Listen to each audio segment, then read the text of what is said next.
Street 919 FM, all of the loyal listeners of the Street 919 FM.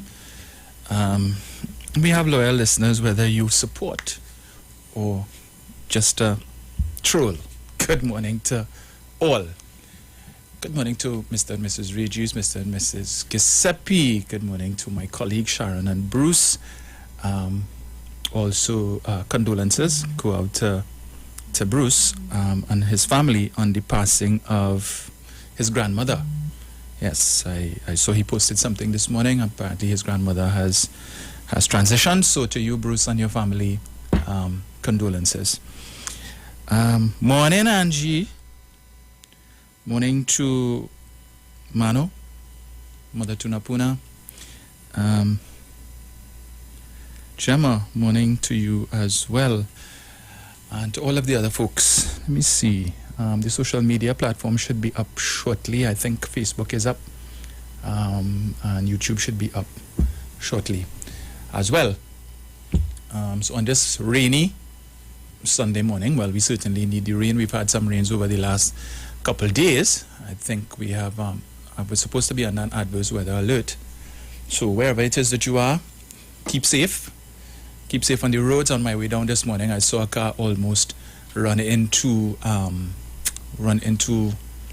one of those dividers on the highway, just by an inch again, and we could have been hearing about a fatality because the speed at which that car was going, he just barely managed to swerve in time to avoid hitting that culvert. So please take your time on the road. We've had enough road fatalities for the year, and we would prefer if we not have any more.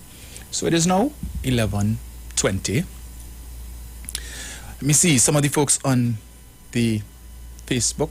I think it is. Good morning to Eric, Arthur James. Good morning to you, Linda Tracy, Arlene Stewart. Morning, all. Let me see who else is there. No, give me a sec. Yeah, we don't usually. I don't usually shout out the folks because I don't usually see it. Good morning to Daryl Nanton, Carol Buko, Junior Edwards. Good morning to you as well. Diane Mohammed, good morning. Right. Rennie Lewis, good morning to you. So the numbers are starting to build. So let's get straight into it, folks. Today I want to touch on, there's so many different topics that we could be treating with on a Sunday, but there are some that are just recurrent, unfortunately. And it continues to recur because we have some people who unfortunately appear to be stuck in a particular mindset. And having a national platform on which to express those views and that mindset, unfortunately, there are people who like to hear that kind of talk because it supports their own negative narrative about what's happening in the country and the role that they need to play in pushing the country forward. I've constantly made the point, and I will continue to make the point. The development of Trinidad and Tobago is not the sole responsibility of the government of Trinidad and Tobago. Whilst the government of Trinidad and Tobago is a major player, it is not the only player, and that each and every citizen has a responsibility to play their part. Now, we have some people who will talk about educate and inform. That is their role. That is what they try to do every week, to educate and inform. But my thing is, if you're going to educate and inform, for God's sake, please, you need to be educated and informed yourself. Because I always say, when you have the privilege of sitting before a microphone, you need to make sure that the information that you're bringing is factual, that it is correct, that it is well researched. Because there will be people listening to you, and you never know who you're listening to, who will know better. And when they hear you say certain things, it would just cause them to shake their head, right? So let me just start off, right, by correcting one thing. So I heard a list yesterday of natural resources that Trinidad and Tobago has, natural resources which should have this country in a better position by virtue of us being able to export it and make money and so on. Bitumen is not a natural resource. Bitumen is not gravel, sand, red oxide, and it certainly is not used in the production of cement, as I would have heard yesterday. Bitumen is a byproduct of the refining process of petroleum. into LPG. And it is used specifically and primarily in the paving of roads. Unfortunately, and this was one of the few fallouts of the closure of the Petrotrin refinery, where bitumen was in fact produced as a result of the petroleum refining process, is that when the refinery closed and we were no longer producing bitumen, that we now have to import it in order to pave the roads. And that is one of the contributing factors to, I suppose, the slow pace at which roads are being paved. But it is not just for the government of Trinidad and Tobago to import bitumen, but all of these private contractors who are engaged in the process of paving roads. They would do their own importation of bitumen because it's a significant and critical ingredient in their business process. But we will, of course, have those people who will come and talk about that. And so I thought I would clear that up.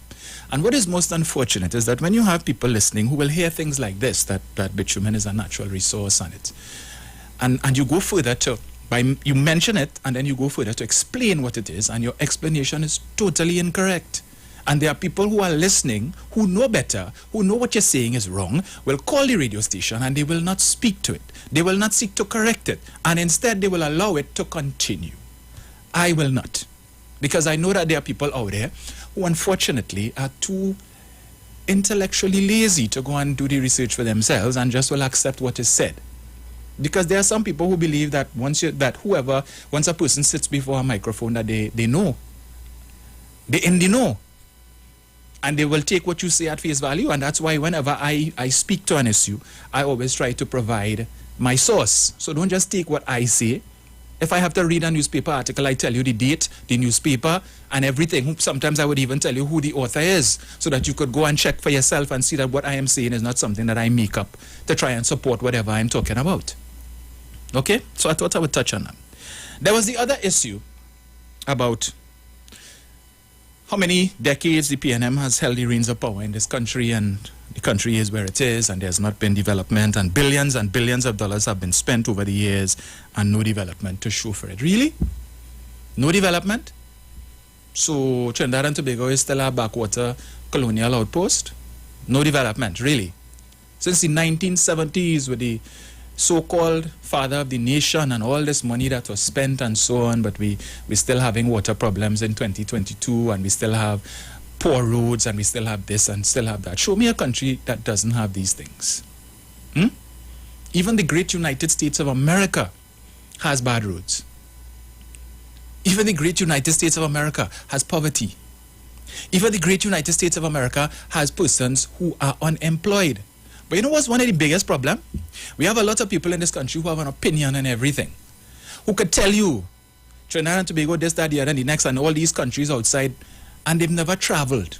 Some of them have passports, and the only purpose that passport serving is as ID. Same thing. Some of them have a driver's license. Donkey years now, they never drive. Since the last time they drove a car, the last time they touched a steering wheel was when they were doing their when they were learning to drive. And they get the license, and they never use it again for the purpose of driving a car. So it's just pure ID.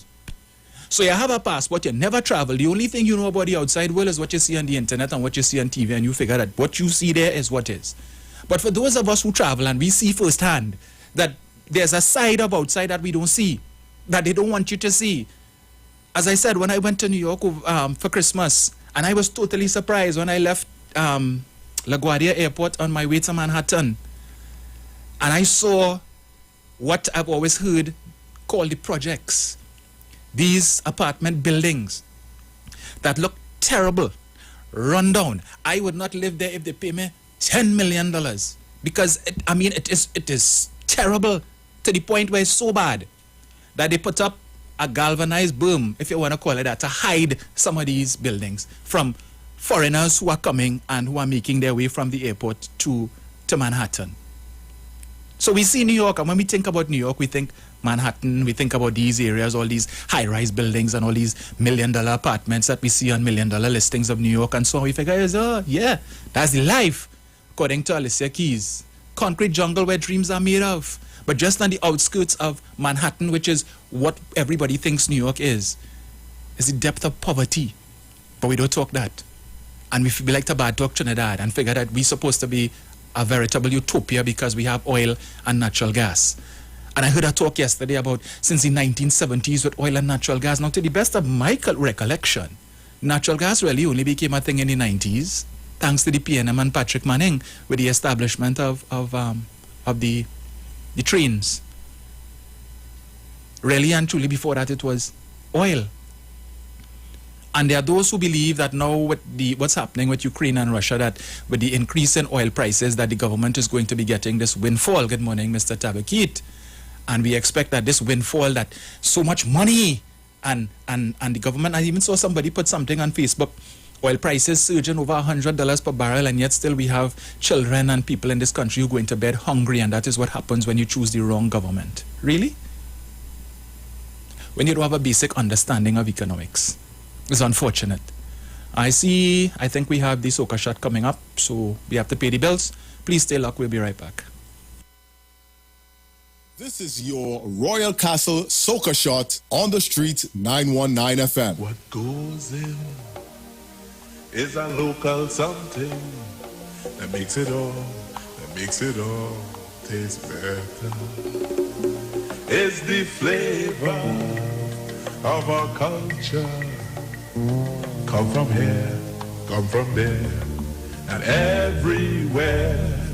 It's the special flavor that's made us savor at the Royal Castle. Oh, come the Royal Castle. Royal Castle. Flavor to the bone. Royal Castle. Taste the very own. Royal Castle is the local something that makes it all taste better. Taste the unique flavor of our culture at Royal Castle.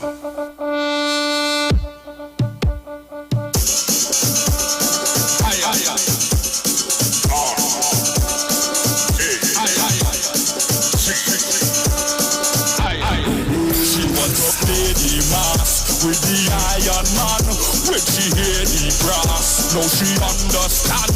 We ain't come to play, we have an iron plan. Cause when we see them gal, you know it's real bam bam. She looking for iron, want to walk on the iron, want to wine on the iron, push back on the iron, baby. Is the iron have your soul? Is the iron have your soul? Is the iron have your soul? Is the iron have your baby? Tell them no, hold back your hand. You're ready to pump, you must find a drama. You link with your friend, man, you form in your band. You want to rhythm, you want to start with iron. You fed up and up, you're looking for iron. Want to walk on the iron, want to wine on the iron, push back on the iron, baby. Is the iron have your soul? Is the iron have your soul? Is the iron have your soul? Is the iron have your baby? She want the Iron Man, Iron Man, Iron Man, to beat it like steel.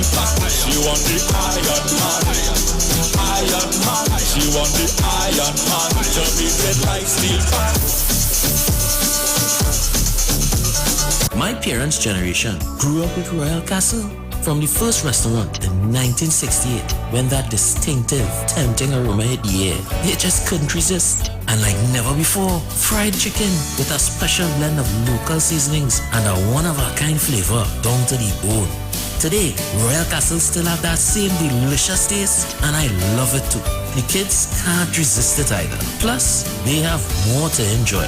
For me, the castle is more than just nice food. It's we own, part of me and you, and it's the real flavor of TNT. That was your Royal Castle Soca Shot on the street 919 FM, brought to you by Royal Castle. Our culture, our taste.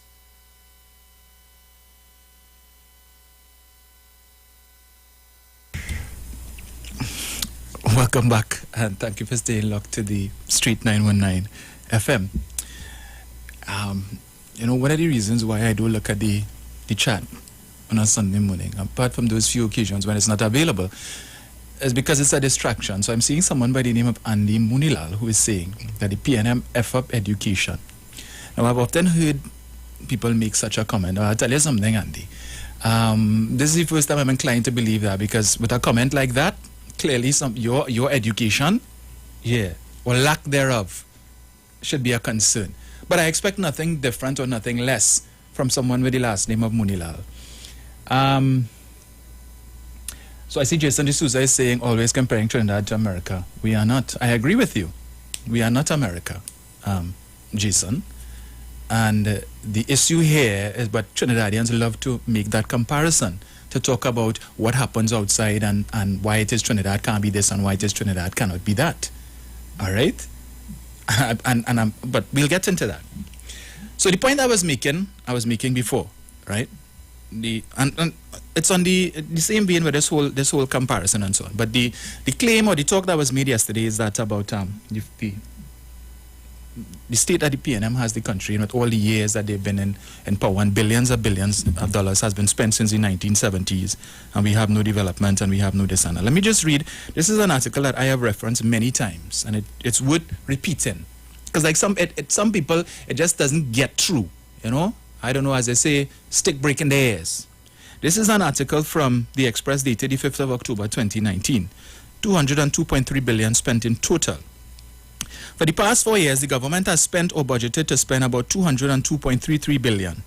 It has taken on 24 billion in additional debt, and of the 202.33 billion spent in 2016 to 2019 fiscal years, over 186 billion or 92.4% was in recurrent expenditure. That's money that's spent on wages and salaries, transfers and subsidies, goods and services and interest payments. Only 7.6% of the 202.3 billion, some 15.5 billion was spent for capital expenditure and net lending, according to the July Economic Bulletin published by the Central Bank. To me, that is very instructive. That from 2015 to 2019, the government would have spent over $200 billion, and 186.8 billion of that went on recurrent expenditure. Recurrent expenditure, as they define here, wages and salaries. You know why? Because everybody figured they need to get a government work. Yeah, you have safety of tenure, security of tenure. So, you know, once you get for a lot of government jobs, chances are that if you're on contract, they're going to renew your contract. And if it is that you're permanent, well, you're fortunate, you'll stay there until you're ready to retire. You're looking to make 33 and a third so that you could get your 2/3 pension or whatever the case may be, and you're safe there. Because you tell yourself, well, I will work, the income that I earn during my working years will pay for my lifestyle. And then when I retire, I'm going to get a government pension guaranteed. And then I'll probably get my NIS pension. And if it is there is any wiggle room in terms of the ceiling for pensions, well, I might get a little extra kakada from the senior citizens grant, and I good. And there's a lot of people with that mindset, and there are a lot of people who train up their children with that same mindset because it worked for them.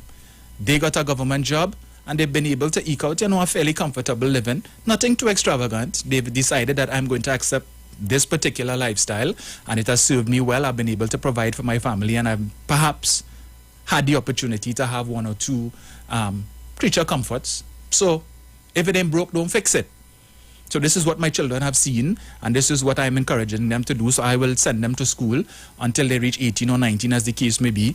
If they decide to pursue tertiary education, well, I can't afford it, so they could utilize GATE. Or if they decide that they want to go and work and they're fortunate enough, they make an application and they get a government job, and we repeat the cycle. But who's talking to the children about establishing businesses? Who is talking to their children about that transition, about breaking that cycle? Who is doing that? But we like to talk about a particular race that is doing very well, succeeding, that they get in all the government contracts and all of these things. And it's time for affirmative action. It's time for the government to put things in place to establish minimum quotas for persons of African descent. And as I would have mentioned last week, what that implies is that persons of African descent in Trinidad and Tobago cannot get by unless they get government intervention. So unless the government put things in place so that they could benefit specifically, they cannot progress economically because they just don't have the wherewithal, like the other races do, who could just decide, well, I want to start a business and I'm going to do that. No, we need to depend on, in a form, government handouts to do that. Now that article that I just read there, right? So I was talking about wages and salaries, transfers and subsidies. What is transfers and subsidies? Well, this is monies that is transferred to different government entities, state entities that don't serve a public purpose as public good. And so therefore they require monthly subvention. But there is no income generating activity from these entities for the benefit of the country, right? So we have regional corporations and so on that get a subvention every year from the government, and their job really is to perform the local government functions of paving roads and maintaining neighborhoods and all of these different things that they do, but they don't generate income for the state. But the state has to find income to pay them.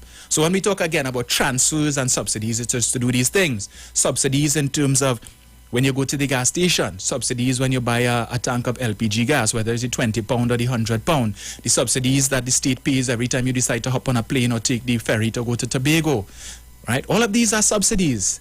So you pay a portion and the state takes up the balance. But again, non-income producing activities, these things don't put any money into the coffers of the state.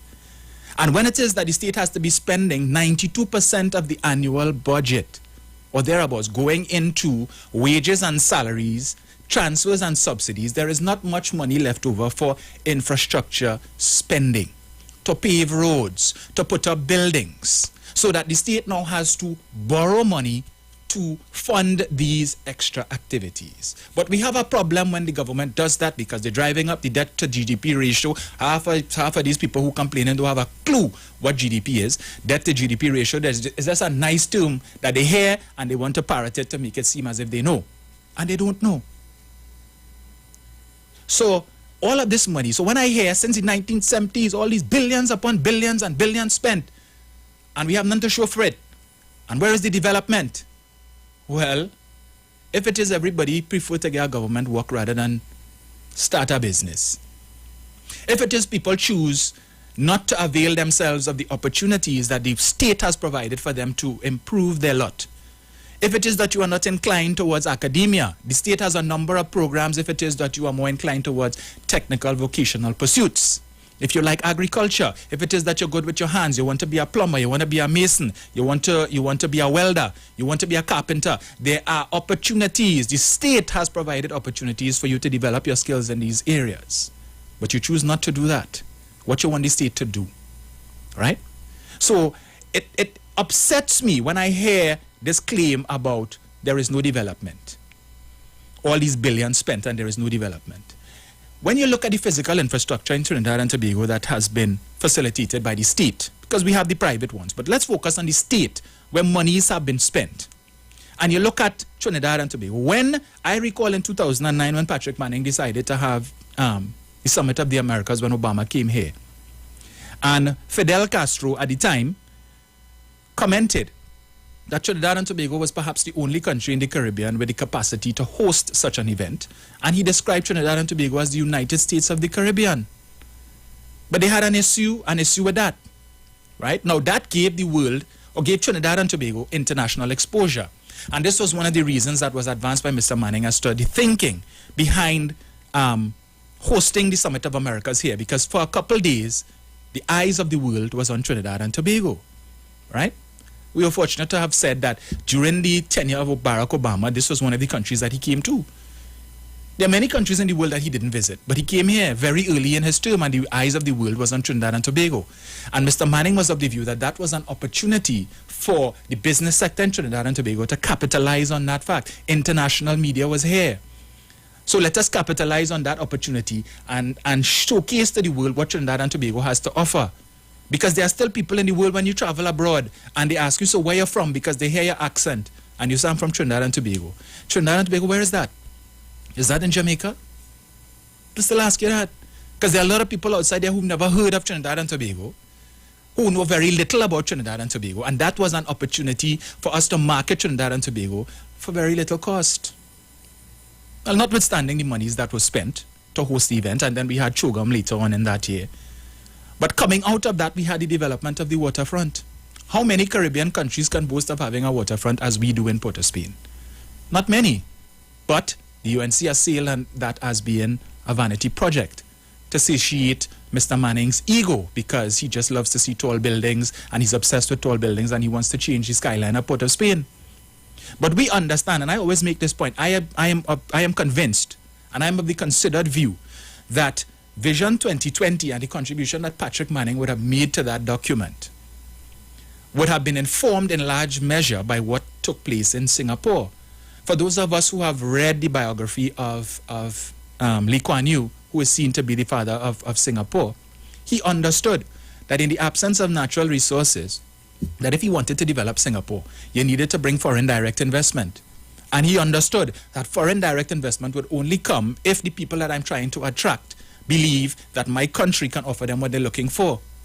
And in so doing, I cannot bring people here from the United States and other countries where these guys are accustomed sitting in an office in an office building that is 50 and 60 stories high, to have them come and sit and establish an office in a building that is only 2 or 3 floors. That cannot work. And so therefore money needed to be spent to make that country look like what foreign investors want. And so we forget that Mr. Manning sought to establish the IFC, the International Financial Center, where the thinking was that we would provide facilities for these foreign entities to establish a regional presence, and that their regional presence would be headquartered in Trinidad. And so there were a number of companies that Mr. Manning's administration was courting to come to Trinidad, some of these big banks that we see on Wall Street, the likes of Lehman Brothers. In fact, as some of us would recall, Lehman Brothers was poised to come here. And then the 2008-2009 global financial crisis hit. That resulted in Lehman Brothers, which was a company that was over 100 years old, going bankrupt and going out of business. And we suffered as a casualty of that. And there were other companies that were being courted as well. And again, because of that event, that stalled. But that was the thinking. And that the waterfront was just supposed to be the start of a greater thing. They're a country that should look developed. We want to look developed. But when an administration comes in, usually a PNM administration, that is willing to engage and to spend the money on that development, we're quick to jump on the old talk from the opposition that it's a vanity project. Right? Vanity project. I am seeing now all the people who was cussing out the pods. Look at almost every major event that they've had at the Savannah, you hear any pod sold out. Thursday night, I think Voice had a concert. Pod sold out. Friday, Second Star had a concert. Pod sold out. Almost every concert that they've had there, you keep hearing, pod sold out. People in large numbers, right? Enjoying themselves in the same cow pen and the same pig pen that you all were knocking. Now, when they have these private events, your money has to be spent, right? They had to rent the facility. So NCC is making money from these events, but we weren't focusing on that. No, or we focus on the government spending $20 to $30 million to build cow pen in the Savannah. And for what? So we want development, but when development comes and it comes at a cost, we have a problem with it. Okay, so unfortunately, the mindset of a lot of people in this country is development is just having proper roads and having a good water supply. That is development. But then we go outside and we are fascinated when we see all these tall buildings and so on, and we ask ourselves, why Trinidad and Tobago can't be like that? Why can't my country look like that? Why do I have to take a plane to go to see these things? Let's imagine Dubai. One of the main attractions in Dubai is the tall buildings. People go to Dubai just to see these magnificent buildings. Singapore, that we always like to talk about. Singapore's airport is a tourist attraction. They spend hundreds of millions of dollars, probably even billions of dollars, to build that airport. They have a massive waterfall sort of thing in the middle of the airport. They practically have what looks like a forest in the airport and even outside of the airport as well. This is an attraction that draws people to that country. You feel we could do that here? You feel the PNM, this administration could say we're going to spend money to develop something like that? We will hear all the things they could spend the money on. Education, they could buy laptops for the students in the school, and they could spend the money to build more hospitals and put more beds in the hospitals, and they could spend the money to buy more medication for people in the hospital. All these different things we hear about. So only the state should provide these things. So the more things that the state provides is the more money we could keep in our pocket to spend on whatever it is we want to spend our money on. Because I pay in tax. So I am entitled to all of these things. Americans pay taxes too, but the government tells them, well, you need to have a personal medical plan for when you go to the hospital. Make sure you have money. Otherwise, crap will smoke your pipe. You feel we could do that here? Where? Do you think the government of Trinidad and Tobago could do like the government of the United States and mandate that people go and purchase private health plans? Never happen. But we want development. We want development, right? So, 92% of the budget goes to wages and salaries, transfers and subsidies. 7.2% goes to infrastructure spending, net lending, paying interest on loans that successive administrations have had to take to supplement the budget because we're just not making enough money. And we've depended so much on the energy sector that our finances, unfortunately, is subject to a very volatile energy sector. So when oil prices go down and natural gas prices go down, and then it affects the government's budget. But you know what continues to go up? Dependence on the government. For pension, for social welfare spending.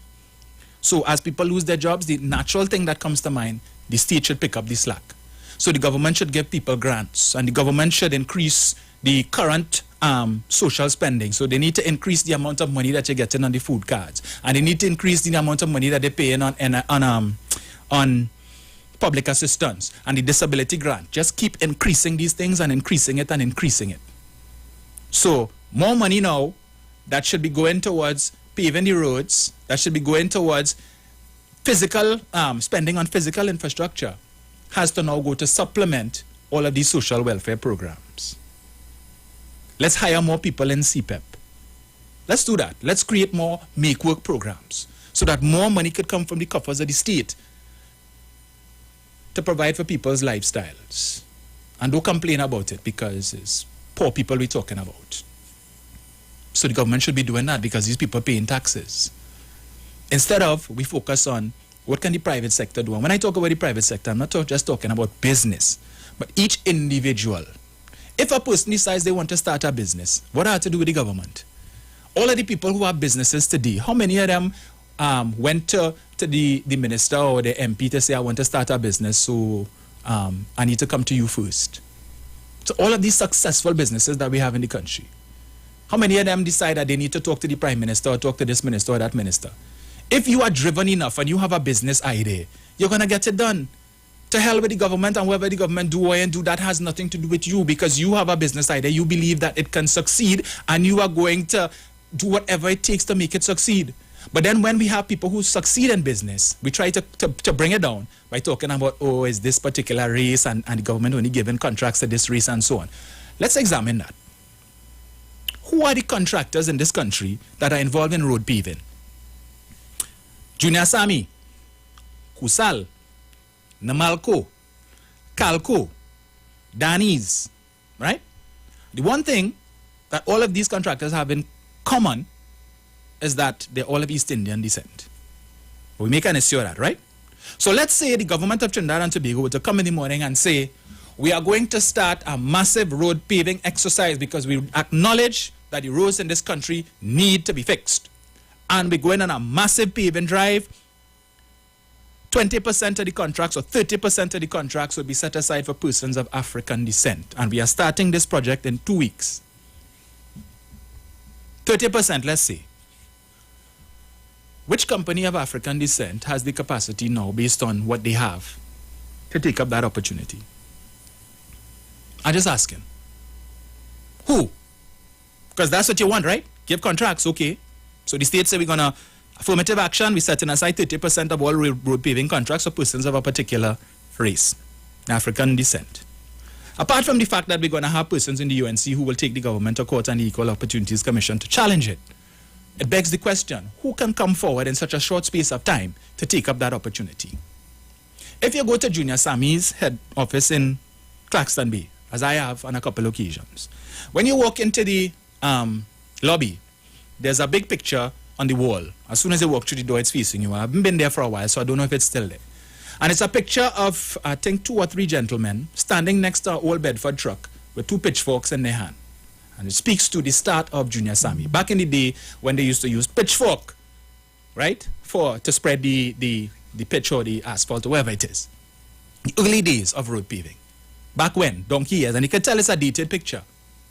Now my question is, when they were doing that, right, what was stopping persons of African descent from doing the same thing? Back then when you didn't have all this type of technical equipment that you have now to mill the road and all of these different trucks and so on. Junior Sami didn't always have all of this equipment they have now, or they started somewhere.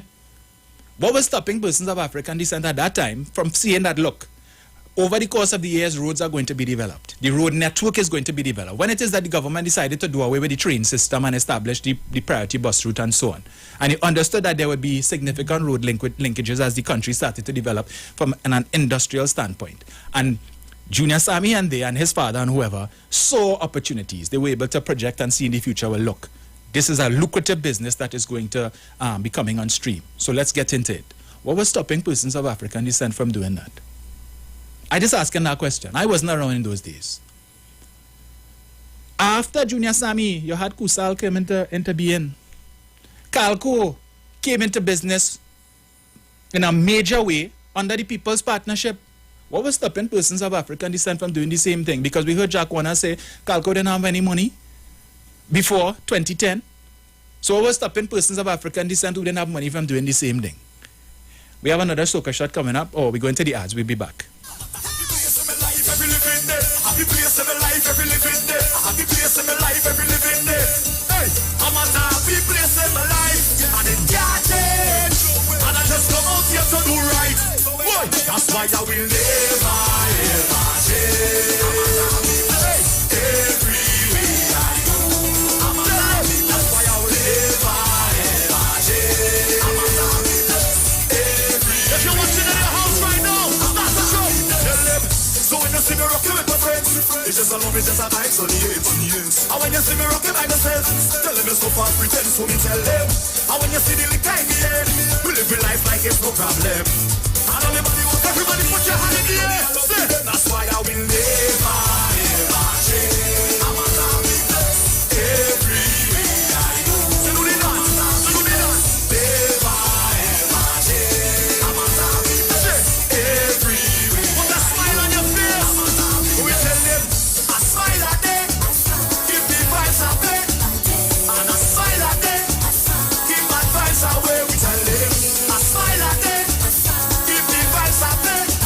And a smile a day, take a jump again. That's why I will never, ever change. I'm a happy place everywhere I go. Say, I'm a happy place, I will never, ever change. I'm a happy place everywhere I go. I'm a happy place. Simpsons Memorial Limited, number 63 Eastern Main Road, Laventille. Internationally accredited funeral directors and embalmers. A full-service funeral home serving families of Trinidad and Tobago and internationally since 1945. At Simpsons Memorial Limited, we serve with dignity in assisting families in honoring the memory of their loved ones. Our services include professional funeral and pre-planning, burials and cremation, custom-built and imported caskets, coffins and cremation trays, cemetery management, limousines, mourners cars, grief counseling, web streaming of funerals, fully air-conditioned chapel with live musical accompaniment, full global shipping and receiving of loved ones. We specialize in facial restorations. Call us anytime, day or night, at 623-8688. That number again is 623-8688. Simpsons Memorial Limited. Superior service, always with excellence. Take me to the king. I don't have much to bring. Introducing the new and improved Digicel Plus Smart Home. Complete home control right from your phone. Enjoy amazing upgrades, new stylish design, and easier to install wireless cameras. Automatic home and away arming and disarming. One-touch home automations. Easily integrate with Google, Alexa, or Apple. And full color night vision. Sign up now for 50% off installation and 20% off for 6 months. Get smart home now at digicelgroup.com. Digicel, better together. There's a new taste in town. Maracas Bake and Shark at 79 Robert Street in Woodbrook brings you bake and shark, kingfish, fries, shrimp, aloo pies, and delectable sauces to tease your taste buds. Walk in, order with food drop, or get parking lot pickup at 488 Bake or 75 Shark. Need catering? No problem. Call or email tastemaracas@gmail.com. Follow Taste Maracas on social media for all the delicious details. Taste Maracas, the new taste in town. Corner of Roberts and Rosalino Streets. See you soon. Me say you wake up in the morning and you just realize Carnival come. What are you doing? Thursday, Monday. Yes, Carnival Monday, 3 p.m. Queens Park Savannah. People, you need vaccination of entry. Young brother, I'm going to be there live and alive DJ until we come into shell it down. In other words, steam it up. Yeah? Who does that? You alone. Bounce on it like a trampoline. You! Yeah, Benza. Shake it properly. Ooh, yeah. So the ladies there. Carnival Monday. Hear this, TSB at T.Sided alongside Iwer George presents the Carnival Combat. Take bamboo, girl. Take bamboo riding.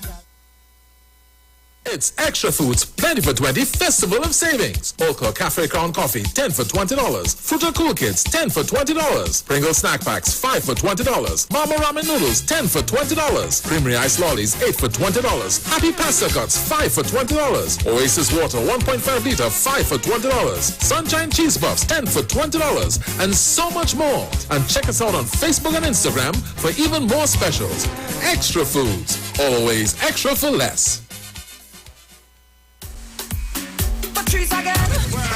I go drink blue water and mind my business. I go drink blue water and mind my business. Who me? I only drink one brand. Blue water inside the house and the barn. When I need to hydrate, I drink blue water. I'm feeling great. When you see we out on the road and we going hard, take a sip of blue water. That's the number one brand. Drink blue water and mind my business.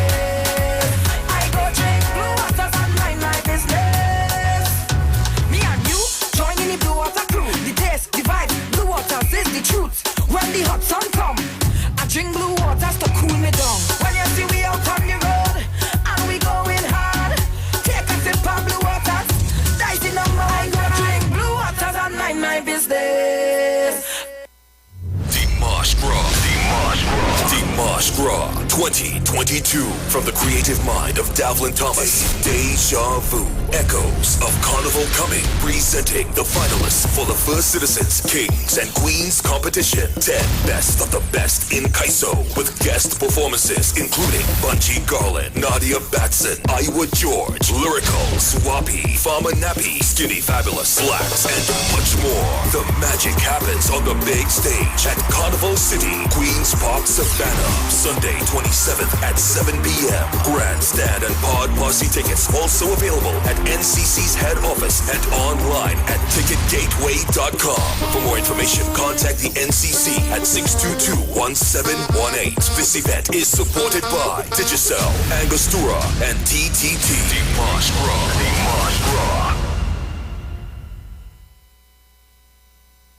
If you're experiencing pain, constipation, headaches, poor blood circulation, high or low blood pressure, diabetes, cancer, swollen or darkened feet, come visit us at Health and Wealth Lifestyle, located at 73 Eastern Main Road, Barataria, opposite Eastern Credit Union. We at Health and Wealth Lifestyle offer a wide range of services. Come and experience our new 3D analyzer, which allows you to have a look inside your body. We also provide live blood analysis, iridology, ionic foot detox with foot soak and foot massage, aquatherapy, full body massage, and organic supplements on sale such as Nano Silver, Nano Zinc, Body Light, cold pressed sesame oil, and more. Health and Wealth Lifestyle, located at number 73 Eastern Main Road, Barataria, opposite Eastern Credit Union. For more information, call 275-8359 or 288-1108. Join Nicole Huggins for Health and Wealth Lifestyle every Monday from 9:05 a.m. to 9:55 a.m. right here on the street 919 FM.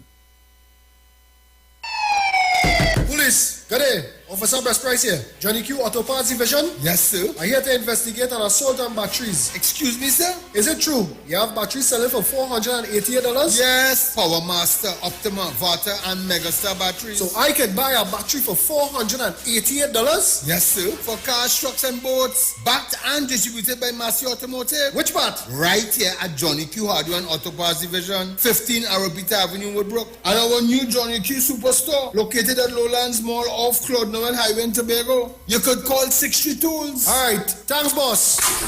Nah, man. Granny, do you have $488 to lend me?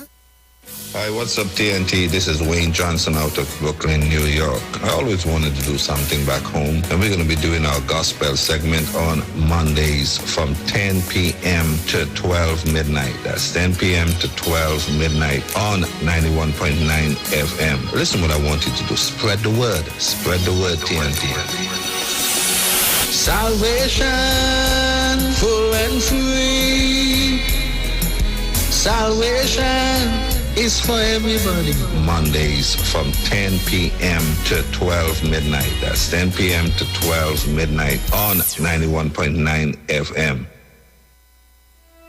Tune in to the Street 919 FM every Saturday from 7 p.m. to 8 p.m. to listen to the live Temple of Restoration, Pastor Curlin and the team. The Temple of Restoration is located at number 12 Endeavor Road, Chaguanas, opposite the Cureb taxi stand. For more information, contact 488-4413 or 777-8691. The Temple of Restoration, where Jesus changes lives.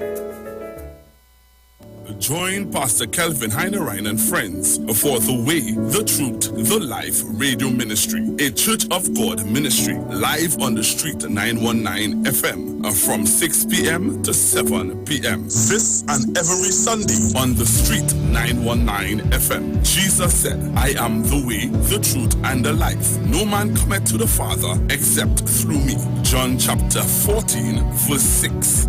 For further information, contact 686-3845-349-5178 or 342-7303.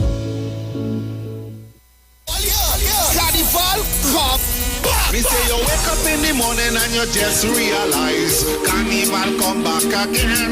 This is Iwer George, the big boss of the business. Carnival Monday, the 28th, 3 p.m. Queen's Park, Savannah. Carnival come back. People, you need vaccination on entry.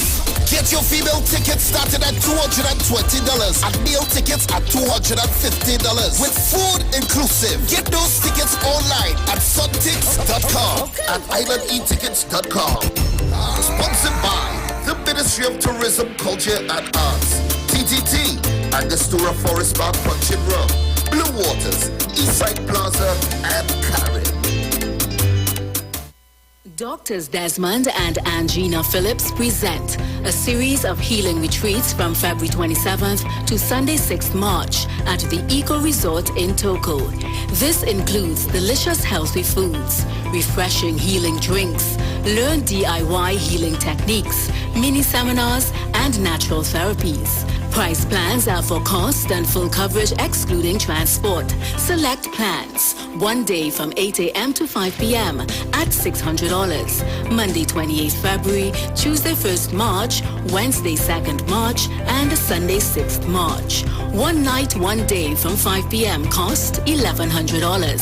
Sunday 27th February, Monday 28th February, and Tuesday 1st March, or 2 days, 2 nights from 5 p.m.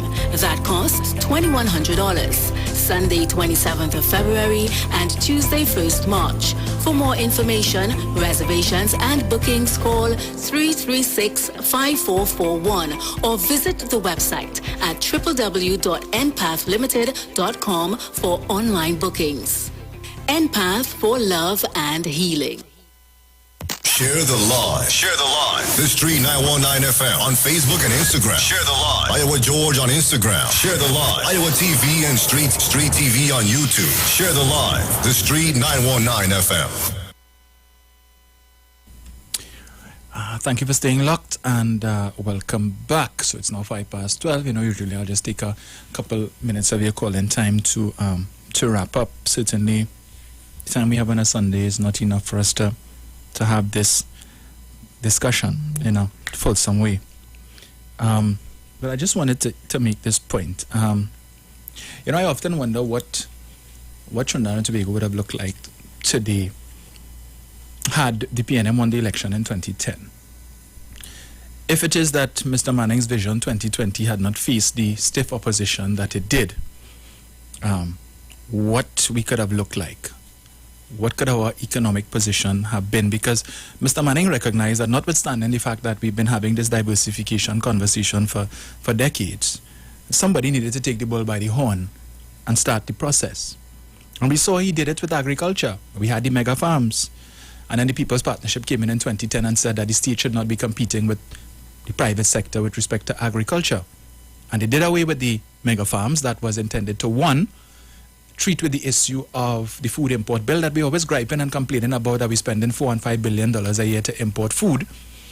And it was also intended really to boost the export of agriculture from Trinidad. We always talk about St. Lucia, and we talk about St. Vincent and Grenada and all of these other Caribbean countries that are heavily involved in agriculture and the export of agricultural products, which we buy a lot of. And here it is that we had a visionary in the man that is Patrick Manning, who was seeking to fix that. He decided, you know what, I fed up hearing the talk about diversifying the economy and diversifying the economy. Other countries that are dependent on energy are doing the same thing. I need to do so. And unfortunately, for him, what was, to my mind, a decisive leader was characterized as being a dictator. I recall when Mr. Manning first came back in 2001, 2002, thereabouts. There were a lot of things that he did in the earlies that met with public disquiet, that the opposition sought to make out as being something untoward. And Mr. Manning, every time something like that happened, he took a decision and the public didn't agree with it and the opposition sought to malign it, he would pull it back. And then he eventually, it seemed to me, came to the decision that, look, if I continue in this vein, I'm not going to get anything done. If it is that I keep pulling back stuff because I want to appease the disquiet of the public, nothing is going to get done. And that is what Lee Kuan Yew did. He said, to hell with the opposition. If it is that I have a plan and I have a vision for my country and I realize that there are people who are just going to oppose for opposing's sake, then I need to do what I need to do to get it done. And he went to the extreme of locking up opposition forces, putting them in jail without charge. Go and do the research and you will see the draconian measures that he took. There's that video, that clip that I would have played a few weeks ago where he was talking about the Singapore Airlines and when it is that the workers went on strike. And he called them in and he said, and he called the unions in and he said, hear what? If it is that you all want to persist in this foolishness, I will shut the whole damn thing down, get rid of all here and restart it. Simple as that. Because if you all want to continue to jam me, and he said I needed to rule with an iron fist. An iron fist. And he got things done, and that is why Singapore is where it is today, because the people understood why it is Lee Kuan Yew was doing what he did. And he earned the title of the benevolent despot. So while he incorporated authoritarian strategies in his leadership, he was still able to sell what he was doing to his people as I am doing this for your betterment. You will thank me in years to come. Your children and grandchildren will thank me in years to come. And today we've seen it come to pass. He's no longer around. But today, we accuse Keith Rowley of being a dictator. Same thing they said about Patrick Manning. Manning has to go, Manning has to go, Manning is a dictator, Manning is a megalomaniac and so on. But you have people praising the things that he did because you all didn't understand what it is Mr. Manning was about. And I don't know, perhaps Mr. Manning should have done a better job in helping the people to understand why he was taking the course that he was doing. He didn't foresee that he was going to get a stroke. But again, I ask the question, what would we have looked like if 2010 didn't happen? If it went the other way and Mr. Manning had won the election and he was able to continue along the trajectory of Vision 2020? How many of you all have ever picked up a copy of Vision 2020, now Vision 2030, to read it and to study it and to see the vision that this man had for Trinidad and Tobago? Instead of only griping about billions spent and billions spent. So much, yes, billions were spent. But what was it spent on? That's what you need to understand. What was it spent on? On things that does not produce income. To provide social support. To provide jobs for people, because rather than start a business, how many people have started businesses as a result of the pandemic? Because the security that they were depending on, that job that they had that they hung up for so many years because it's guaranteed a paycheck every month and I could pay my bills. But at the back of the mind, they had a business idea that is today thriving because the job was taken away from them and they had no choice but to start that business. And now their biggest regret is that they didn't start the business before, that they took a pandemic and the loss of their jobs to invest in this business that is now doing so well. But thank God for the pandemic, they now have a successful business and they don't ever want to go back to having to work an 8 to 4 and 9 to 5 and depending on somebody putting a value on their net worth. They will establish their own net worth. What is preventing so many citizens from doing that? convenient excuses. We want to blame the bank. The bank not going to lend me money because I live in Lavantil, and if I give them my address from Lavantil, I can't get a work. What has resulted? Why has Lavantil gotten that stigma? And why are the so-called activists and the so-called community leaders in these communities doing more to erase that stigma? What are they doing? But you know what? It's convenient for us to continue to prop up this foolish narrative about if you come from Lavantil and you're from Beetham and whatnot, nobody don't want to hire you and all kind of thing, so that it gives people the comfort to say, well, if I'm not working, that is the reason. It's not because I'm not doing enough. It's not because I'm not going the extra mile, no. It's because of where I'm from and my address, I can't get a loan. Nobody don't want to hire me. So I have no choice but to resort to a life of crime. That is the only opportunities that presents itself to me. So where are we going? When we have people who will come at the radio station every week and talk that stupid talk and continue to push that narrative, who are you helping? You just add into the situation. So they come with something positive and present ideas and strategies on how to get out of that. Let's continue to perpetuate it and give people excuses so that they can feel good about not doing what they're supposed to do. We have the Soca Shot coming up. I'll take the calls after. Stay locked. This is your Royal Castle Soca Shot on the street 919 FM. What goes in is a local something that makes it all taste better. It's the flavor of our culture. Come from here, come from there, and everywhere. It's the special flavor that's made us savor at the Royal Castle. Oh, come the Royal Castle. Royal Castle. Flavor to the bone. Royal Castle. Taste the very own. Royal Castle is the local something that makes it all taste better. Taste the unique flavor of our culture at Royal Castle.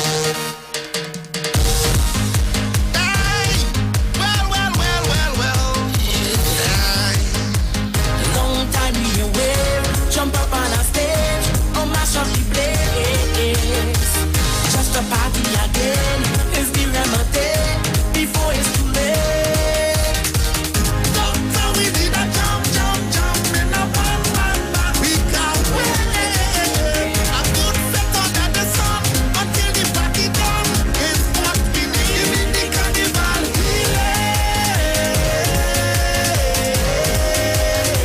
Give me the bacchanal.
Generation grew up with Royal Castle from the first restaurant in 1968 when that distinctive, tempting aroma hit the air. They just couldn't resist. And like never before, fried chicken with a special blend of local seasonings and a one-of-a-kind flavor down to the bone.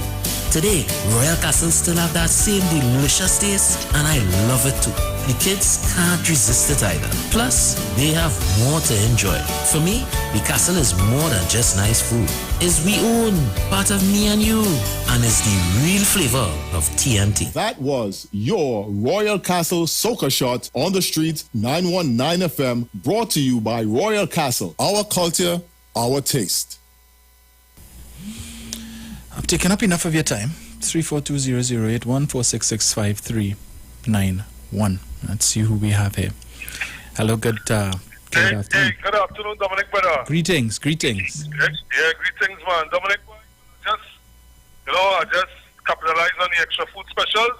Yeah. People, you all go and make use of it. It's advertising right here. Dominic, right, I was sort of saying, my Dominic, to be fair, right, the government, don't forget the aluminum smelter that they destroyed. We would have been losing in a lot of revenue. That's right. That was Anna Robert beaten boy. Mm-hmm. Right? Aluminum actually went up. Correct. So that would have been a buffer from the oil and the gas. That's one thing that they destroyed. The Carnival Dome. Mm-hmm. All them pods and cow pens that they're talking about. That Yes. Carnival Dome, our Indian brethren say we will never see that again. Mm-hmm. Was a glass dome. Patrick Manning vision. Yes. To be fair to Dr. Rowley and the PNM, Dr. Rowley have been focusing on the pandemic, life and limb. And with that, a vacuum was created for the 2 years, which every government sees. Yes. What has to happen here? All hasn't been lost. What has to be going here? PNM is not good at in the line of consolidation, in the line of holding the ground. They have to focus on the local is at the end of the year. They have to get back on the ground, right? In the marginal seats, and say there's 6 marginals, right? And you had to focus, not just talk to the activists, MPs. You had to think out of the box. You had to go and meet and greet people. You could drive around in your car slowly. Let people see you. They seem to care, face the people, hear what they have to say. A small man could give you an idea that that might stimulate your mind. You have 10 months to do that. And that's what Rowley Jr. say. You don't always have to be the same listening, because the same people you're meeting all the time, because sometimes you're just hearing yourself. You need to hear people that you haven't heard before in a constituency. And that vacuum has been created. And there's one way to start. And as I say, the gas revenue that might come is to focus on the roads, focus on construction. Right? The past is the past. We can't focus on that anymore.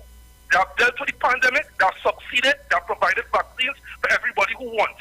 Time to mash the gas and time to move on. That's what life is too. You battle and you build. Time to press on and mash the accelerator.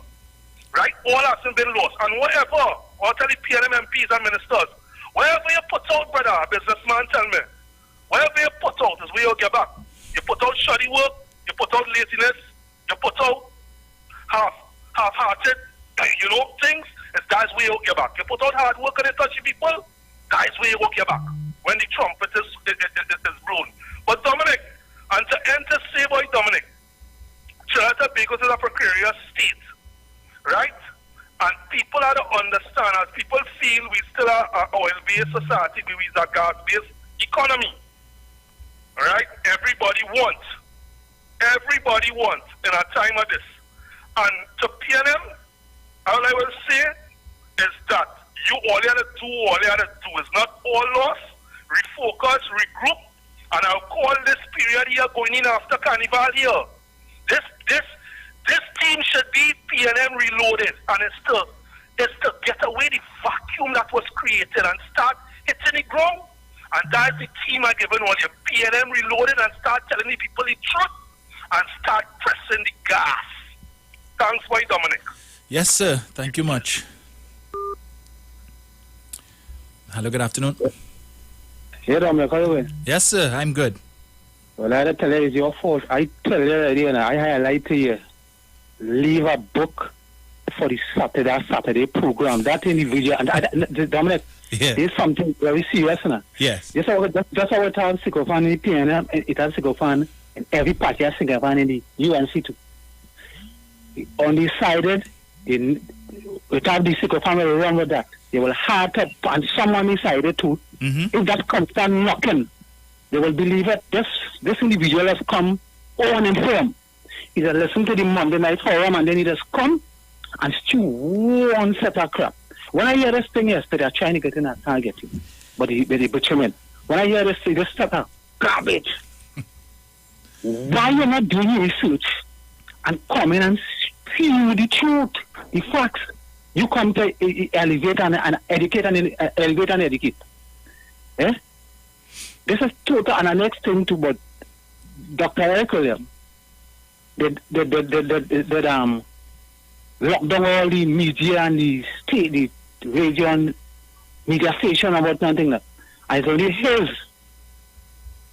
He was only sending out what he believes.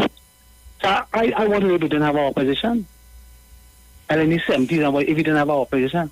I don't understand with this guy, boy. And a couple of weeks ago, I listened to it. And we keep falling for it about the government went and take out $50 million to put a security firm, which part of the little collapse with the thing. All the pods and them. Yes. $50 million and nobody won't come there.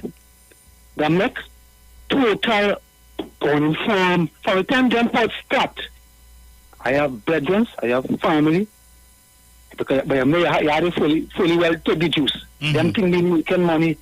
Why you coming on a radio station and you only spilling out a set of untruth? Get your facts correct. You want to be UNC activist. Get your facts correct. Yeah. How you doing? Yes, boss. Yeah. Oh. Yeah. Hello, good afternoon. Hello. Yes, good afternoon to you, my brother, and all the listeners, callers, texters at issue 919. You see, that is why, Dominic, I don't listen to that program. Because he cannot educate me or empower me. Because that host of that program have a political agenda. And he's a political hustler. Because once he can get what he wants under Dr. Rowley administration, he's going to cost the PNM, and cost the PNM. That is his whole mantra. That is why on Thursday, when he called Aisha Well's program, and I said to Aisha, I said, Heavy does try to change your narrative of your program, right? Because we were discussing about the youth and so forth, and they come in and you always blame the government for that too. It's not the government to blame. You understand? But anyway, he's a non-entity in my book right now. I didn't say Dominic hadn't been if Patrick Manning was in government from 2010 to now, this country would have been one of the jewels of the Caribbean. Because the man had a vision. Right? Look how they come and scrap this rapid rail system. You think, Dominic, in this day and age, the country of 1.4 million people, that would have been substantial for us. But you see the Maximilian started to kick up brass and say, oh, they are no work thing. But you see, when people do have long-term thinking, you're going to expect these sort of pickups in coming.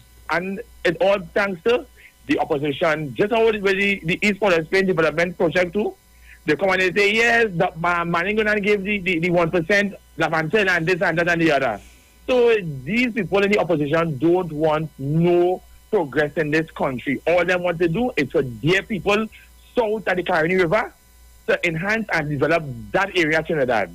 You understand?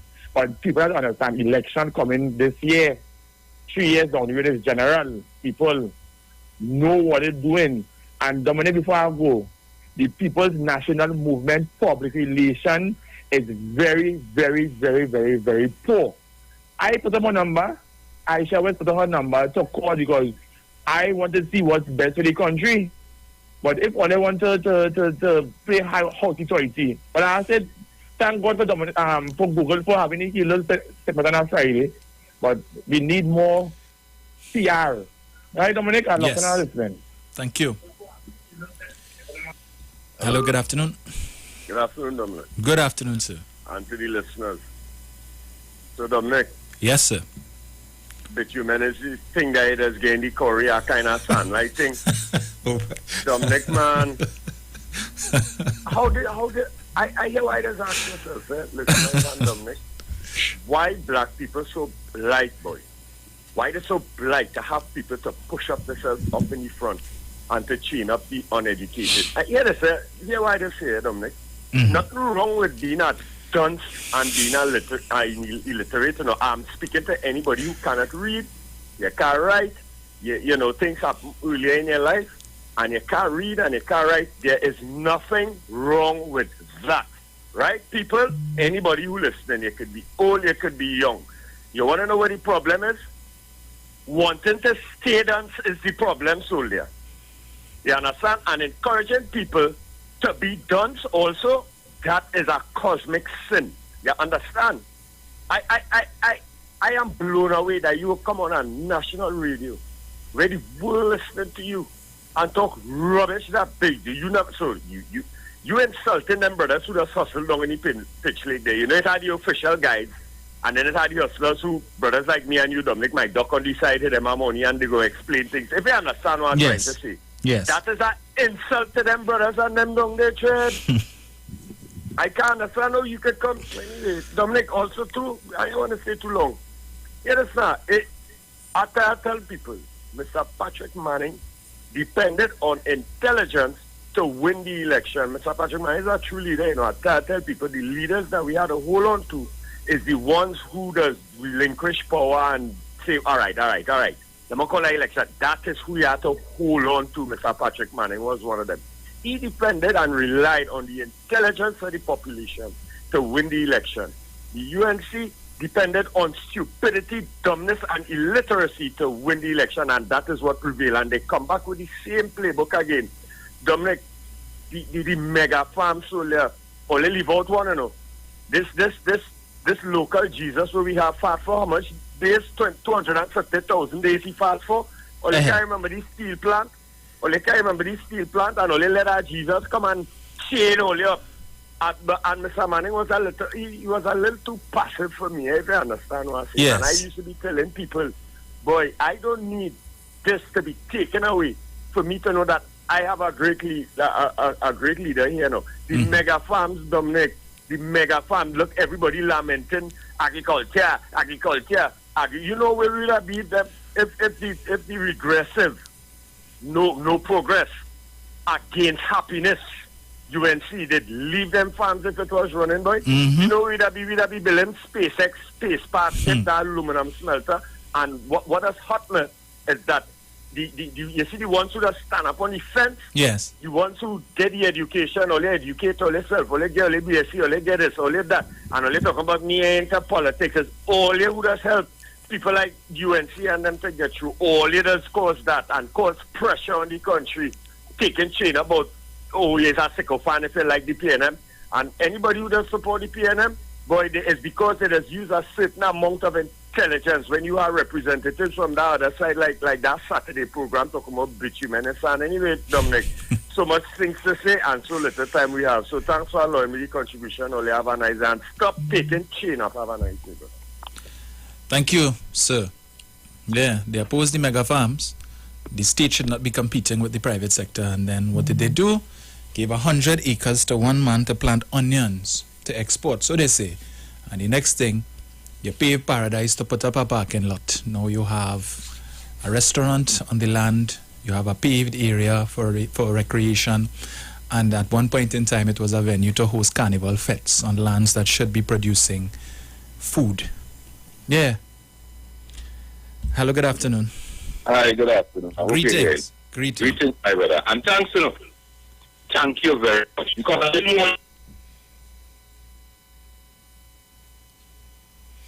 I lost it there, Barataria. Where?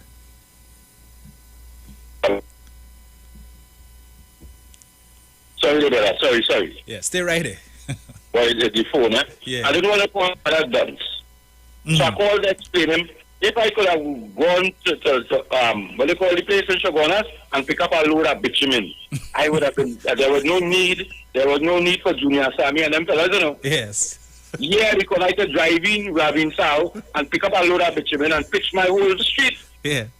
I didn't want to call the fella dance because here what's going on.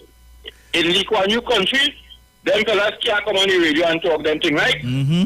Right, so I will leave it there. In Singapore, all the boys about Singapore, if that was happening in Trinidad, you couldn't come on the radio and talk that garbage. Well, now you're in jail for that stupidness you come and give to the population. But educate who? Dominic, again, finances, they don't understand that, you know. Yes. It's a simple example. I go by a man who work in TSTC, but you know what you have in your house? You have company code with F, and it's running on the D. Yes. But you're working there and check the D, how much employees the D have, and the services the D providing to Trinidad and Tobago. Hence, you know, so I have a man in the parliament where they was asking the minister who's in charge of that, what going on there. And how we don't know, we own 51% shares. And management, we put people in charge to manage the institution because as the Roberts tell me, he don't get contract, he don't this, he don't that. So how could you come to ask the minister these questions now when your minister couldn't answer them then? Dominic, again, they feel they're talking to dunce. Yes. That's why they send that one on a Saturday. I have a little education, my brother, and I know I can buy sand and get bitumen, right? Imagine that he partner come out yesterday night, you know, because the partner like you realize, but wait now, I see now with a man that kind of not slow, you know. Them Africans steal faster than that fellow intelligence. Enjoy the day, my brother. Thank you, sir.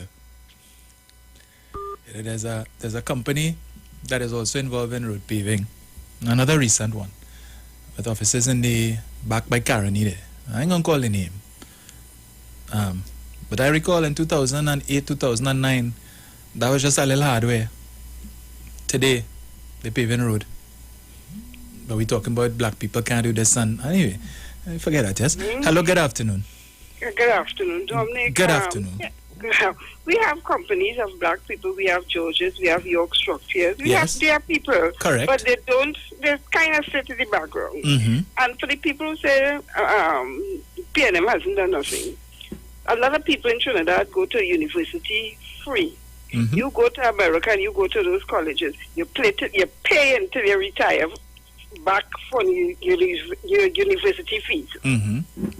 Is that true? You're paying through to America is a country that could print their own money. Yes. Cannot. I don't know why people are going to school free. Medical is free. You could go in the hospital. You may wait a little while, and the same thing in America. You go to that hospital in Brooklyn. You sit down there whole night before you get attended to. Why are you complaining? Yes. Other than that, and a lot of people were able to go to the hospital through Obamacare. Otherwise, they remain there with a rotten tooth and a pain. Yes. People quarreling about property tax. Oh, Barbados, I wish we had a prime minister like Barbados. You know how much those people paying? They're paying the property taxes across there. Yes. And the property tax is high. But Trinidad, we like free thing. Everything is, you know what I mean? Have to be free. Yes. The government also has a lot of programs. You will see it on the newspaper, all the programs they have for the year. Some are free, some you pay a little fee. And I have known people who took advantage of these little programs and have their own little business. Could do your hair, your nails, your whatever. All these programs are there. The government gives you all these things. Why are you complaining what the government do? The government have these things out there. You have MyLac and those other places that you can go and get to improve yourself. Yes. You know what I mean? So I think we have this thing that the government must give us everything free, and we don't want to work hard for it. Or in Jersey they pay property taxes. So just an example, somebody I know personally, $12,000 US a year, and what you get for that is garbage pickup twice per week. The school children, yes, they will pick up the children, but you cannot go outside your zone. The school bus will come and pick up your child, drop in the school, but not outside your zone. You have to stay in your zone. And look how much property taxes you're paying. We like too much free thing in Trinidad. Thanks, handsome Dominic. Thank you. Okay. You too. Yeah, and one of the biggest problems we have in this country is we have too many enablers with our platform to continue to push that narrative. Because I was listening to a clip with this guy, Bill O'Reilly from Fox. And I'll probably have Bruce play it in the coming week, where he was talking about immigrants who come to the United States and are making more money than American citizens. And he called out 3 Caribbean countries, Barbados, Jamaica, and Trinidad. So we complaining here, but we going to the United States with nothing. You're Jahaji bundle and you're making money over there. But you can't do it here. Why? Anyway. Hello, good afternoon. Good afternoon. Good afternoon, Muruga. What all they're talking about Patrick Manning, City Patrick Manning. When he was just the land, about the table of the land, who is saying agri tax? And some we crowd where they didn't want the agri tax. Yes. Eh? Yes. And what they had to pay that time? What they had to pay? Yes. Some of them come and say agri tax. That same land in Shagaramas, I know African used to work that land. Africa used to work that land, they had the garden, they come and the bulldog did down. And Africa, they had book in the land, you know, they come on the boat, they don't want to cry, they say vote for them and they'll give them the land. And they get somebody else the land. Good thing Dr. Rowdy come in, they could get it back because they don't start already. And that same Shilan is one, but that was for agriculture. That was for agriculture. They plan no agriculture and they're not coming by the food side. I have a pleasant day to come. We don't say bye-bye. Not a problem. Thank you. Let me see who I have here. Hello. Yes, sir. Good afternoon. Yeah, what I forgot to tell you too. You're complaining about TNM and power and the amount of corruption. What went on all the amount of years. All right. Let me say now, well, watch. This Dr. Oli coming in 2015, and they're trying to cripple the corruption. The same party where you're supporting, turning on everything, not supporting and whatnot. But you ain't talking about that, eh? You understand?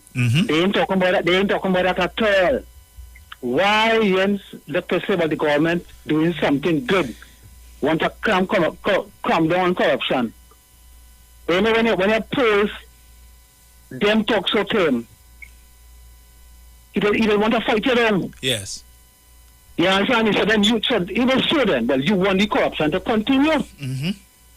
You understand what I'm talking about? Yeah, because if it doesn't continue, then you have nothing to talk about. Well, that is what I see. This government, there's nothing. All them busy the government bringing. Since the government come in, UNC support none.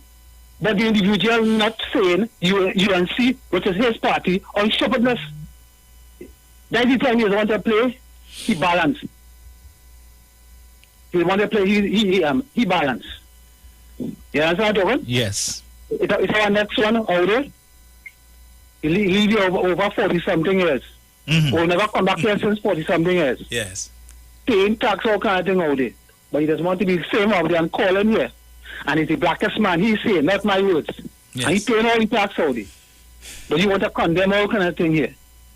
Them says want to slap in the face, you know. He's like, Ames, all of a sudden cut you off. You are doing this stupidness. He's boring. I don't know why I should have given all that leverage for. Why?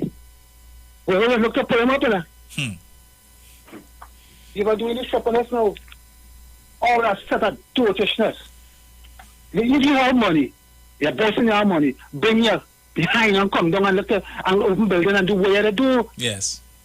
Stop talking and trying to carry down the government because you don't get something what you want. If you have money, come down. Change your 7 to 1 or 6 something, you call it 7 to 1. And you're getting all the work accomplished. Foolish.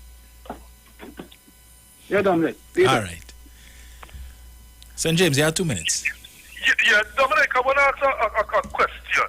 Right. So my boy forgot that armchair critic in New Jersey, no man. Dominic, why it is we have a lot of African organizations. I sat down in a place with a couple people, this Indian brother and stuff. Why it is only a certain community and certain contractors is paving roads? Why there is no other ethnic group involved in that? Could you find out that for me? Because he was saying, because we looking at it here, it's only the same contractors, paving, repaving road, all these black organizations. Why it is we never go into the trucking and tractor business? Well, why just we don't? I sat down with some East Indian millionaires who have a trucking business in St. James for over 30 some years. And them fellas do business. What government, in government, out, them have work. It starts with their last name is a R. Them have work. And when they pay them, they're nicer. Yes. Why it is there's no African contractors in the road paving stuff? Why just we not attracted to that? And then we complain that there's only one set of people paving roads. So we came up with Dominic to because we can't say we have engineers at the black level at all levels, educators at all levels. Is it that we need a startup? What it is? Because this is where every creed and race find an equal place. Yes. But there's only one set of people paving roads. Dominic, could you elaborate and ask all these black intellectuals who know everything and who brighter than everybody, right, and smarter than everybody, why just we never get into the trucking business and the trailer business?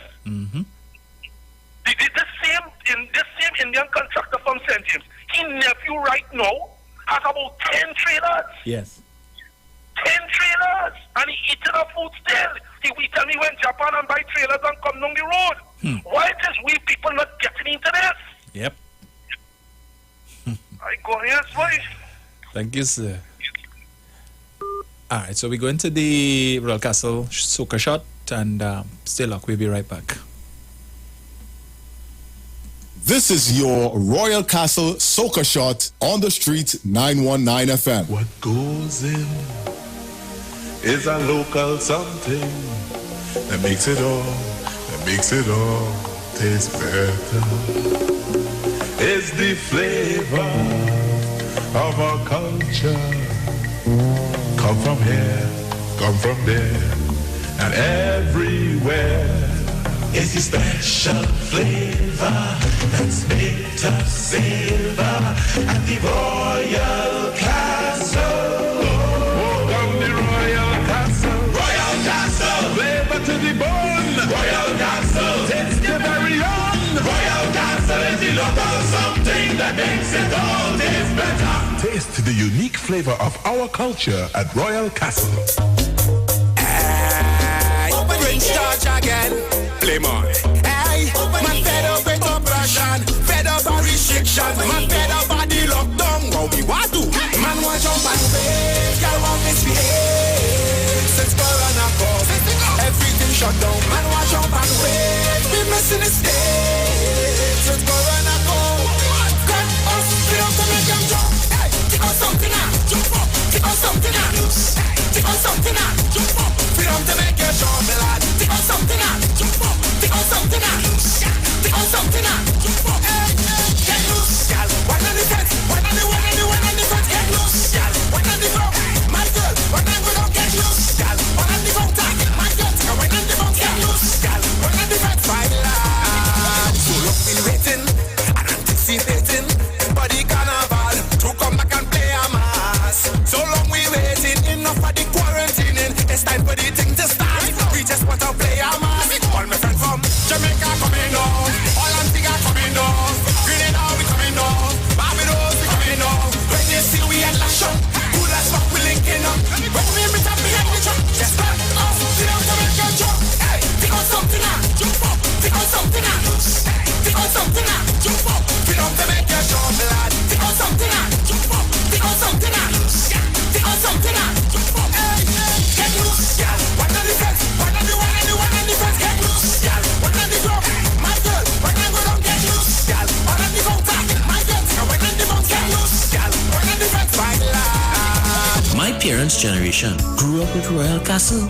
From the first restaurant in 1968, when that distinctive, tempting aroma hit the air, they just couldn't resist. And like never before, fried chicken with a special blend of local seasonings and a one-of-a-kind flavor down to the bone.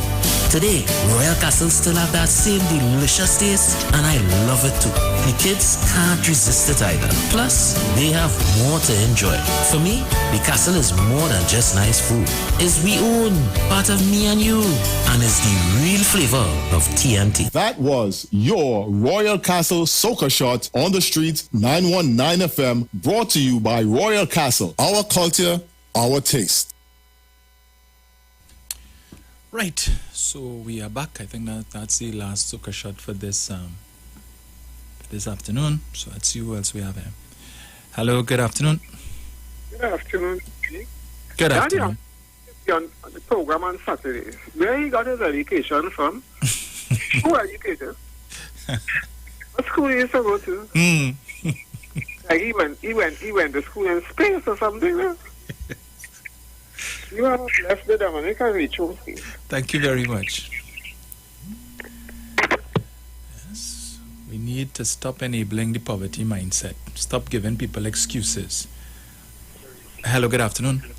Yeah, Dominic, good afternoon. Good afternoon. Now, you know the word poor, what I observe, before anything, when the PNM government trying to do something to improve the condition of people's lives, the first thing they're coming out with, oh, the people poor, they can't do this and the that and the other, and carrying on for the people, some people really in need. Yes. But then some of them, they're glad to hear that and figure, well, okay, they will get something free from them. Yes. But they have to ask themselves, what did they, in their experience between 2010 to 2015, what they got?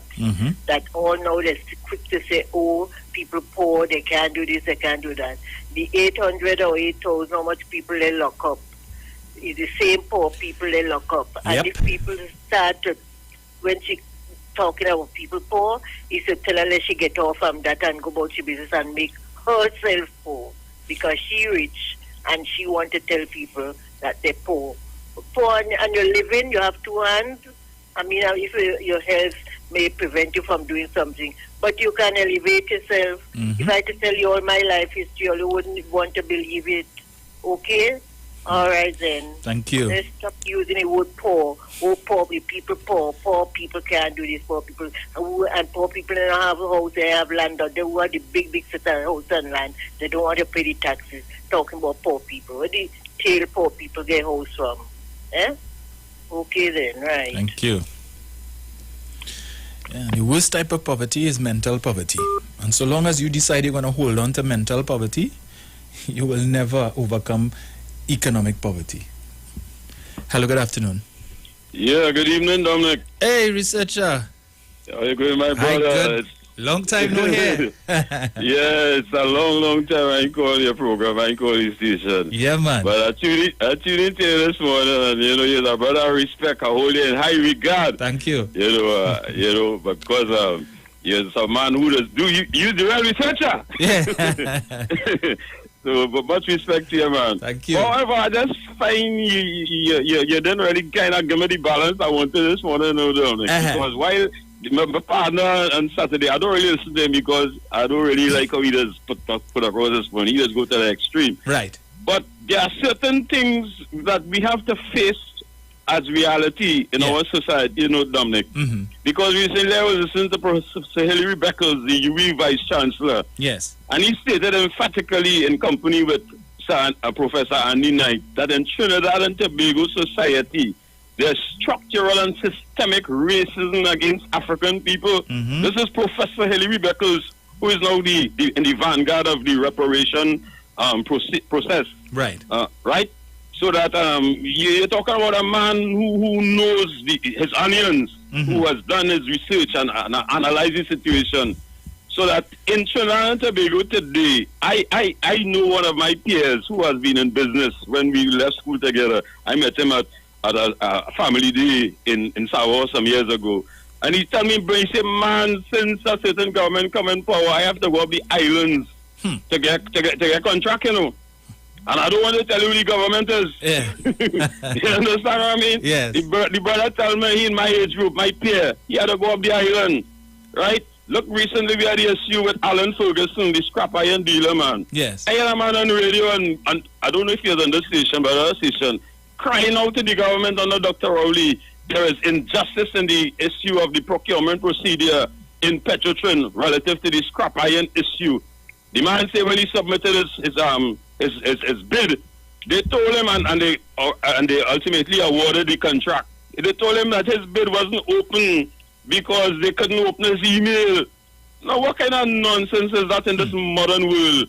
Because the fellow was always, articulating the fact that there was obstacles being deliberately placed in his path to really acquire this contract. Because scrap iron is a lucrative industry. Yes. Dominic, you in the field. Yes. And, coming on to the issue with mover and beat-em allowances, I know some of my peers who make it big in society. One who I haven't seen for some years, recently on Facebook, and I realized the man is big now. He working in your company too. I won't call his name, right. but I had to give him a little shout out because I go on Facebook. I see, hey, my partner, he's making waves. You understand? Yes. He come from over what we will call probably the least of the least. You understand? Yes. But that does, even though he break the barrier, I know of people too, Dominic, from my community to get loans. For the time they tell them they're from Mover and certain things, one who was a professional teacher can get a loan to sell his daughter away. Dominic, me tell me somebody, I talking about somebody who I know personally from since a little boy. So, Dominic, there are certain issues in this society. We have to face reality. And while I respect you, and while I disagree wholeheartedly with the comments and the strategy of the one on Saturday, but there are certain things we have to face, Dominic. Yes. We can't get away from it. And then there was this issue with this guy in We Pay, Alwyn Wayne.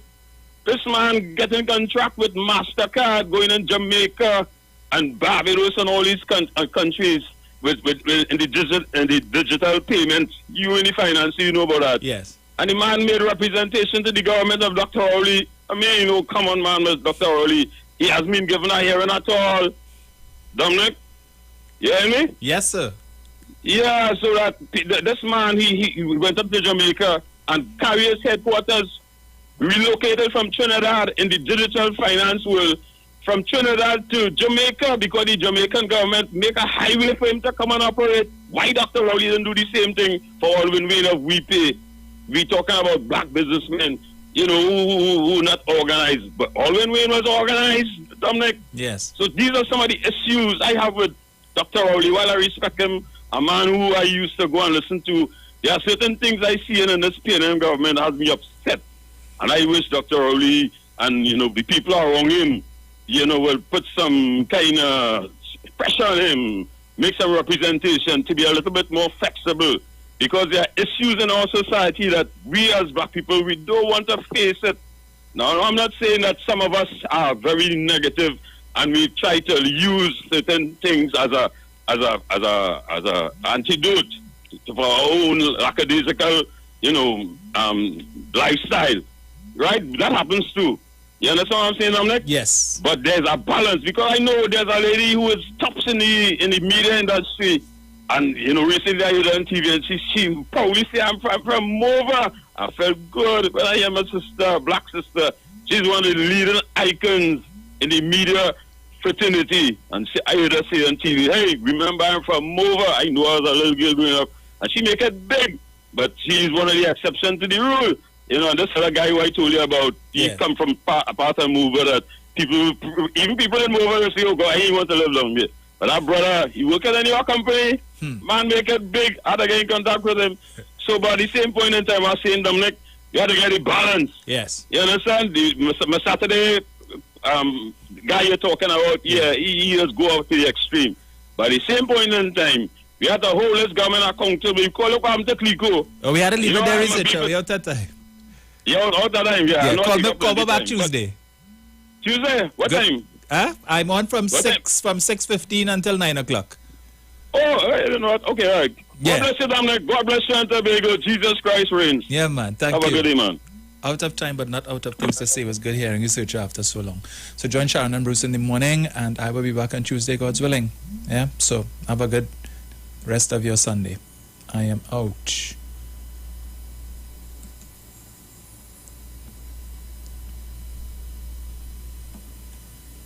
FM. Simpsons